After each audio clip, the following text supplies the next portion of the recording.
Many of you may wonder how I did that neat green screen movie with the Tix clocks back here. And when I lived up north, I did some green screen videos up there too. Well, first of all, you have to have a few components. In iLife 09, which was a program that I got from my Macintosh computer, it has a thing called iMovie in it. And iMovie had the thing that enabled me to do green screen in it. Now, that was iMovie 09. The earlier versions of iMovie did not have that. So I had to have the newest version of it to be able to do the green screen. Second, you need to go out and get construction paper. That's what this is here. This is construction paper. And you can see probably the where each piece of paper is put together right here. But when you do the video, you're not going to see that. When you're just seeing the green screen, you will. I have about 6 pieces back here. And the reason why you choose lime green is because lime green is the furthest color from the pigment of your skin. If you use a different color, you might not get that great of a result. The whole reason for having green screen back there is so you don't become part of the video. Like you were watching me in the green screen video that I just did. And what you see is the Tix clocks on the wall behind me. This green kind of like magically becomes a movie screen. And me, I'm sitting in the foreground and I'm vlogging. Well, if I used a different color, or, and this is even worse, if I wore green clothing, you'd never ever wear green clothing, I would become part of the video. In other words, part of the Tix clocks would be on my shirt. It would be back here too, but it would be part of my shirt. And I would kind of like be blended in with the movie rather than an object sitting in front of the movie. So that's why it's important that you use lime green back there and you never wear green up here. And then all you simply do is you go out and you do 2 films. And this is sort of like an overlay.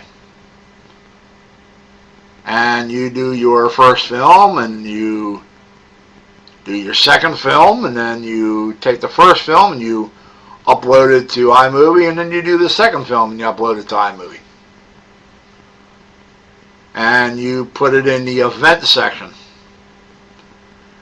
And then you take the movie that's going to go into the background and you upload it to the project section of iMovie. And if you don't have iMovie, or if you're on a Windows computer, there are other programs out there that also do it. They have their own instructions, but I'm just giving you some general basics here. You upload the background one from the events section to the project section first. You set it in place, and then you take your foreground one. In that case, it would be me vlogging. And you just put it up and you lay it on top, not to the right, not to the left, but you lay it on top of your other video with just a little bit of your other video showing at the top. And then what will happen is a drop-down screen will open. And you'll see green screen on there. Well, you bring the cursor down and you click on green screen. And then what it does is it blends the 2 films together.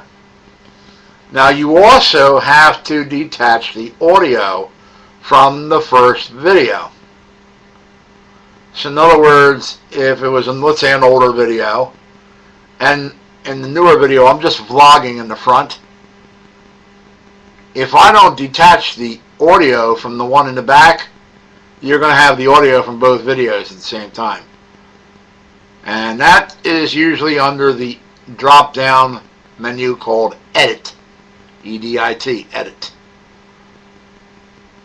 You go to the Edit menu and it'll say Detach Audio. You click it and it detaches the audio and moves it down below. So now you'll have your regular video here, and then your other video here, and then your audio down here. And then you just highlight the audio part, go to your drop down menu and say delete this selection, and the audio is gone. Now you still have the audio from your vlogging, but the audio from the background movie is now gone. And then you upload it. You upload it to the desktop of your computer. I would not recommend uploading it to YouTube right away. Upload it to the desktop of your computer so you can watch it to make sure that everything turned out okay. It's like proofreading something. Then you upload it to YouTube. And you got yourself a nice little green screen video. Now, if I had a larger green screen, I would have even a better video. But the only problem is this door's in the way back here. And there's not a whole lot that I can do about that. And then I got this wall right here. You see the way my apartment is designed. I could go over here and do my video over here. But then I got my heater sitting right next to it, and I don't want to get all my computers around my heater, because when you turn the heater on in the wintertime, heat and electronics do not mix. So I have the computer stuff a little bit further away.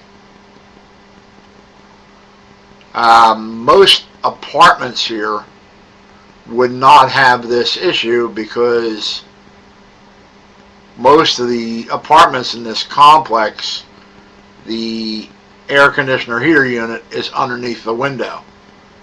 I have a corner apartment, so my window is right here. My heater air conditioning unit's over there. So it takes up extra space. So I have to kind of like put all my stuff in this one corner right next to the door. But it's kind of nice having it next to the door when I'm doing a normal video, because of this right here. If it gets a little warm in here during the winter time, I do what's called poor man's air conditioning.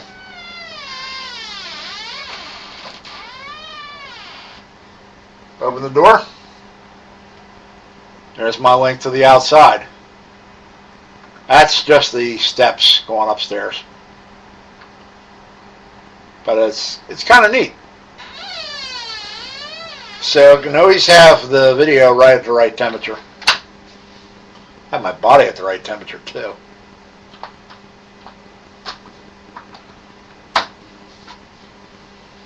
So there you have it.